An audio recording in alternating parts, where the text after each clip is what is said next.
अस्सलाम वालेकुम, मैं हूं रज़ा मेकिन। आप देख रहे हैं IR के न्यूज़। आइए जानते हैं आज की कुछ ताज़ा अपडेट सदीक जान साहब से। इमरान खान साहब का ख़त या इमरान खान साहब के खतूत वो इस वक्त पाकिस्तान पूरे में मौजूद बहस हैं। वैसे तो मैंने आपको अर्ज़ किया था कि आजकल आप किसी चौक चौराहे पर चले जाएँ, किसी रेडी वाले के पास चले जाएँ या मुल्क के सबसे बड़े आइनी ओहदेदार चीफ जस्टिस पाकिस्तान के पास चले जाएँ, तो मौजूद बहस एक ही होता है, सवाल एक ही शख्सियत के ऊपर होता है और वह है इमरान खान। अब इमरान खान साहब के खतूत के ऊपर आर्मी चीफ का बयान आया है और उनके बयान पे शहर इक़्तिदार में बहुत चहमगोइयाँ हो रही हैं। और ख़ान साहब ख़त पे ख़त क्यों लिख रहे हैं? जब जवाब नहीं आ रहा तो फिर वो क्यों ख़त पे ख़त लिखे जा रहे हैं? तमाम चीज़ों पर बात करते हैं। एक तो आपने देखा कि चीफ जस्टिस पाकिस्तान से साफ़ी मिले तो सबसे बड़ी खबर इमरान खान का ख़त बन के सामने आया। जब इस बात की तस्दीक की उन्होंने जो चीफ जस्टिस पाकिस्तान जस्टिस जाहिया खान हैं,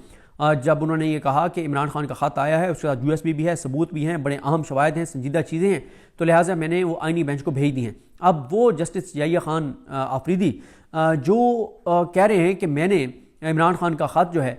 वो आइनी बेंच के सरबराह को भेज दिया है, तो जिस दिन उनको ये ख़त मिला था जस्टिस जाहिया को, उसी दिन जस्टिस अमीनुद्दीन खान को भी मिला था जो आइनी बेंच के सरबराह हैं। लेकिन वो आइनी बेंच का सरबराह जिसने उस ख़त को टेकअप नहीं किया, उसी को आप भेज रहे हैं, उसको भी तो मिला था, उसने तो कोई टेकअप नहीं किया, उसने तो वो केस नहीं लगाया। और फिर दूसरी बात यह है कि इमरान खान के ख़त में उसी जस्टिस अमीनुद्दीन खान, उसी जस्टिस मुशर्रत हिलाली, उसी जस्टिस नईम अख्तर अफगान और उन्हीं जमाल खान मंदोखेल और उस आइनी बेंच में बैठे हुए जजेस ने जिस तरह के फैसले दिए इमरान खान और तहरीक इंसाफ के खिलाफ, उन्हीं को तो वही तो इमरान खान ने सवालात उठाएं और फिर आप उन्हीं के पास भेज रहे हैं कि तुम्हारे खिलाफ शिकायत इमरान खान की और तुम्हारी उस हुकूमत, जिस हुकूमत ने तुम्हें आइनी बेंच में लगाया है, उसके हवाले से इमरान खान के तहफ़्फ़ुज़ात उस निज़ाम के हवाले से तुम ही सुनो। तो ये एक मामला है। खैर, पार्लियामेंट में आप देख लें, कौमी असम्बली हो, सेनेट हो, वहाँ पे इमरान खान, पंजाब असम्बली में इमरान खान, हर जगह पे इमरान खान। अब इमरान खान साहब जो है ना, वो आर्मी चीफ ने अब ये जो कहा है कि एक तो मुझे ख़त मिला नहीं है और अगर मिला भी तो मैं उसको पढ़े बगैर वज़ीर-ए-आज़म को भेज दूंगा, इस पे बहुत ज़्यादा जो है वो बात हो रही है। और कल के तमाम टॉक शोज इसी के ऊपर थे, सोशल मीडिया पे इसी पे बात हो रही है, मीडिया पे इसी पे बात हो रही है, अवामी सतह पे इसी पे बात हो रही है, अदालतों में इमरान खान पे बात हो रही है। और ये जो कुछ अदालतों के अंदर कोर्ट पैकिंग हुई है, ये सिर्फ इमरान खान की वजह से की गई है और तहरीक इंसाफ की वजह से, कि चुन चुन के वो लोग लाए जा रहे हैं अदालतों में जिनसे एक ही कमिटमेंट ली जा रही है कि तुम इमरान खान और तहरीक इंसाफ को इंसाफ नहीं दोगे, तुम अवाम पाकिस्तान को इंसाफ नहीं दोगे, तुम इमरान खान और तहरीक इंसाफ के खिलाफ इस्तेमाल होने के लिए तैयार हो, तुम उनके खिलाफ फैसले दोगे। तो ये हो रहा है, तो पूरे हर इदारा तबाह किया जा रहा है इमरान खान की नफरत में, बजाय इसके कि लाइक वकला को जज हाई कोर्ट में लगाया जाता, लेकिन नहीं, चुन चुन के वो लोग भर्ती किए जा रहे हैं, वो भरे जा रहे हैं जो कि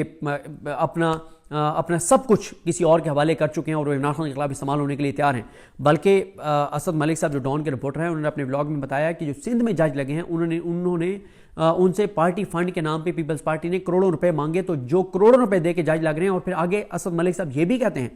कि उन जजेस को कहा गया है कि आप ये जो हमें करोड़ों रुपए पार्टी फंड देंगे, ये तो आप 2-4-5 महीनों में आप पूरे कर लेंगे, आगे तो फिर आपकी बचत ही बचत है। ये हालात हैं जस्टिस जाहिया खान आफरीदी के लगाए हुए जजों के और उनके मातहत नीचे उनके नाक तले जो कुछ अदलिया के अंदर हो रहा है, ये हालात और ये सूरत हाल है। तो खैर, ये जो आर्मी चीफ ने सहाफ़ियों से मुलाकात की है और उस पर उन्होंने इमरान खान के ख़त के ऊपर बात की है, इस पे शहर इक़्तिदार में बहुत चहमगोइयाँ हैं और कुछ लोग इसको हुकूमत के ऊपर इस्टेब्लिशमेंट का अदम एतमाद और उसको करार दे रहे हैं कि आर्मी चीफ को ये नज़र आ रहा है कि हुकूमत कोई नैरेटिव नहीं बना पा रही इमरान खान के ख़िलाफ़, ये बिल्कुल नाकाम हो गए हैं। तो आर्मी चीफ को ख़ुद सामने आकर और बात करनी पड़ी है और फिर ये ख़बरें ज़ाहिर चली हैं। अच्छा, एक तो इस चीज़ पे बात करते हैं, लेकिन एक बात तो कन्फर्म है और वो ये है कि आर्मी चीफ जब अगर कहीं पे किसी इवेंट में सहाफ़ियों के सामने सहाफ़ियों को रोक के बात कर भी लेते हैं, तो उस वक्त तक वो बात ऑन एयर नहीं हो सकती जब तक ISPR अप्रूव ना कर दे। एक इवेंट था इस्लामाबाद में, वहाँ पे बहुत से सहाफ़ी गए हुए थे, तो 2 एंकर्स जो हैं, वो 2 एंकर्स हैं, बड़े ज़बरदस्त दोनों एंकर हैं, बहुत लाइक हैं, अपराइट हैं और बड़े इंटेग्रिटी वाले हैं, बड़ी खुददारी वाले हैं और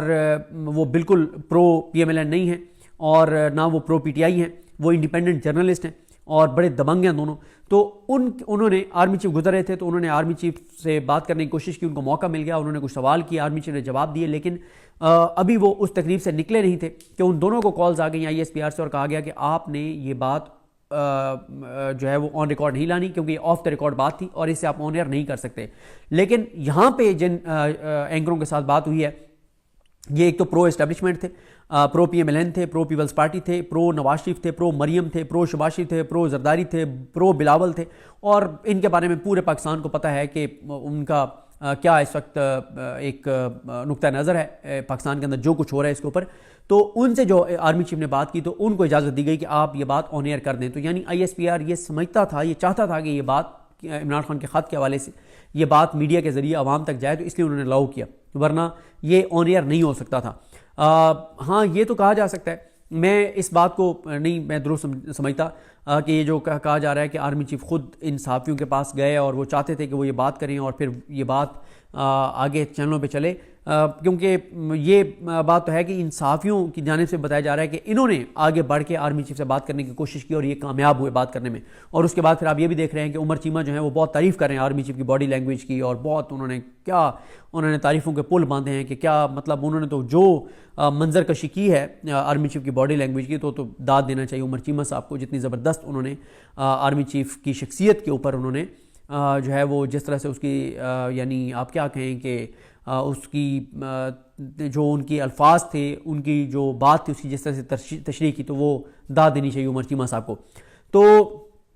یہ بات تو کنفرم ہے کہ آئی ایس پی آر کی اپروول سے، ان کی منظوری سے یہ چیز چلی ہے، لیکن یہ چیز حکومت کے اوپر ایک تنقید ہو رہی ہے، اور تنقید یہی ہو رہی ہے کہ حکومت اگر نیریٹو بنا لیتی تو آرمی چیف خود اس پر بات نہ کرنا پڑتی. اچھا، حکومت کی حالات اور صورتحال یہ ہے کہ حکومت نے پہلے جب عمران خان نے پہلا خط لکھا آرمی چیف کو تو پہلے حکومت نے کہا کہ خط لکھا ہی نہیں ہے. پھر حکومت کے ہی نانا سنولا جیسے لوگ کہنے لگے کہ عمران خان فوج کے رینکس اینڈ فائل میں بغاوت کرانا چاہتا ہے، عمران خان فوج میں تقسیم پیدا کر رہا ہے، اور یہ سازش ہے، یہ خط وہ اس طرح سے وہ نون لیگ کہہ رہی ہے، نون لیگ کے اہم لوگ کہہ رہے ہیں. پھر اسی طرح سے کچھ اینالسٹ ہیں، میں کل صبح پہ ایک اینالسٹ کو دیکھ رہا تھا، انہوں نے کہا کہ عمران خان فوج کے زخموں پر نمک چھڑک رہے ہیں اور فوج میں وہ درار ڈالنے کی کوشش کر رہے ہیں. پھر اسی طرح سے آپ کو بتاؤں کہ آپ کو پتہ ہے کہ اس وقت اگر آپ پرو اسٹیبلشمنٹ لوگوں کی بات کریں تو ان میں جو سر فہرست ہیں، ان میں جو 4-5 لوگ سب سے ٹاپ پہ ہیں، جنہوں نے سب سے زیادہ پاکستان کے اندر پروپیگنڈا کیا ہے، جنہوں نے سب سے زیادہ جھوٹ بولا ہے، جو سب سے زیادہ استعمال ہوئے ہیں اور استعمال ہو رہے ہیں، ان میں سے ایک جاوید چودھری صاحب ہیں. تو جاوید چودھری صاحب جو ہیں وہ ان کا یہ خرم اقبال ہمارے دوست ہیں میڈیا سے، خرم اقبال نے ان کا ایک یہ ان کے کالم میں ہوگا یا کہیں انہوں نے انالیسس دیا ہوگا، تو اس کو خرم اقبال نے ٹویٹ کیا ہوا ہے کہ عمران خان خط لکھ کر اسٹیبلشمنٹ کو چھیڑ رہے ہیں. اسٹیبلشمنٹ کو 1971 کے سانحے یحییٰ خان اور 6 نکات سے بڑی چڑ ہے، اور وہ اسے تل ملاتی ہے اور اسے اسٹیبلشمنٹ کو اس سے تکلیف ہوتی ہے. دیکھیں بات یہ ہے کہ عمران خان کے یہ جو 6 نکات ہیں، 5-6 نکات ہیں، ان کو کہا جا رہا ہے کہ یہ وہی 6 نکات ہیں جس طرح سے شیخ مجیب الرحمان نے 6 نکات دیے تھے. تو کاش کاش کاش اس وقت شیخ مجیب الرحمان کے 6 نکات کو سن لیا جاتا، وہ ریئلٹی تھے، وہ حقیقت تھے، وہ ملک کو بچانے کی کوشش تھے. کاش اس وقت سن لیا جاتا تو ہمارا ملک 2 لاکھ نہ ہوتا، لیکن ظاہر ہے اس وقت ضد تھی، انا تھی، ذاتی مفاد تھا، اور اس کے لیے ان 6 نکات کو نہیں سنا گیا. تو پھر ہم نے 16 دسمبر 1971 دیکھا. تو اب آ جائیں کہ عمران خان یہ خطوط کیوں لکھ رہے ہیں. جب ان کو جواب نہیں آ رہا تو پھر بھی وہ خط پہ خط لکھی جا رہے ہیں. ایک تو عمران خان تاریخ رقم کر رہے ہیں، تاریخ لکھ رہے ہیں اپنے ہاتھوں سے. یہ ہمیشہ تاریخ میں یاد رکھا جائے گا کہ جب پاکستان اتنی کریٹیکل سچویشن سے گزر رہا تھا تو اس وقت کا جو سب سے پاپولر لیڈر تھا، جس کے پاس 2/3 اکثریت تھی، جس کے پاس 3/4 اکثریت تھی، جس کے ساتھ عوام کے دل دھڑکتے تھے، جس کے ساتھ پاکستان تھا، جس کے ساتھ پاکستان کے لوگ تھے، وہ مسلسل خط لکھ کر اور یہ درخواست کر رہا تھا کہ ملک کی خاطر یہ چیزیں نہیں ہونی چاہیے، اور ملک کی بقا اور سلامتی یہ تقاضا کرتی ہے کہ ہمیں یہ چیزیں کرنی چاہیے، اور میں اپنی فوج کے ساتھ ہوں. تو ناظرین، یہ تھی آج کی تازہ اپڈیٹس جو اپنے جانی صدیق جان کی زبانی. اسی کے ساتھ اپنے میزبان رضا میکن کو اجازت دیجیے. اللہ حافظ.